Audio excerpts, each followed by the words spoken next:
গোয়েন্দা সূত্রে জানা যায়, সাগর পথে মালয়েশিয়া পাচারের উদ্দেশ্যে নারী ও শিশুসহ বিপুল সংখ্যক ব্যক্তিকে টেকনাফের বাহারছড়ার পিনিসভাঙ্গা পাহাড়ি এলাকায় বন্দী করে রাখা হয়েছে।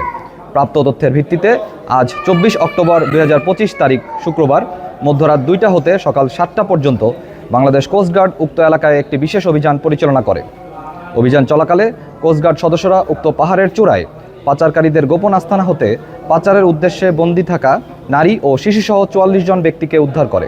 উদ্ধারকারীদের জিজ্ঞাসাবাদে জানা যায়, কয়েকটি সংঘবদ্ধ পাচারকারী চক্র বিদেশে উচ্চ বেতনের চাকরি, সুবিধাজনক কর্মসংস্থান, উন্নত জীবনযাপনের স্বপ্ন, অল্প খরচে বিদেশ যাত্রা এবং বিনা অর্থে প্রেরণ করে পরবর্তীতে কর্মস্থলে কাজের মাধ্যমে খরচ পরিশোধের সুযোগের প্রলোভন দেখিয়ে টেকনাফ সহ দেশের বিভিন্ন এলাকা থেকে বাংলাদেশি ও রোহিঙ্গা নাগরিকদের মালয়েশিয়ায় গমনে উদ্বুদ্ধ করে টেকনাফের গহীন পাহাড়ে গোপন আস্তানায় জিম্মি করে রেখেছিল। পরবর্তীতে পাচারকারীরা তাদের সুবিধাজনক সময়ে মেরিন ড্রাইভ সংলগ্ন উপকূল হতে বোট যোগে মালয়েশিয়ায় পাচার করার পরিকল্পনা করেছে। তারা আরও জানায় যে পাচারকারীরা তাদের আটকে রেখে নির্যাতনের মাধ্যমে মুক্তিপণ আদায় করার চেষ্টা করছিল। অভিযান চলাকালীন কোস্টগার্ডের উপস্থিতি টের পেয়ে পাচারকারীরা পালিয়ে যাওয়ায় কাউকে আটক করা সম্ভব হয়নি। তাদের আটকের নিমিত্তে কোস্টগার্ড এর গোয়েন্দা নজরদারি ও অভিযান চলমান রয়েছে। মানব পাচার রোধে বাংলাদেশ কোস্টগার্ড ভবিষ্যতে এ ধরনের অভিযান অব্যাহত রাখবে।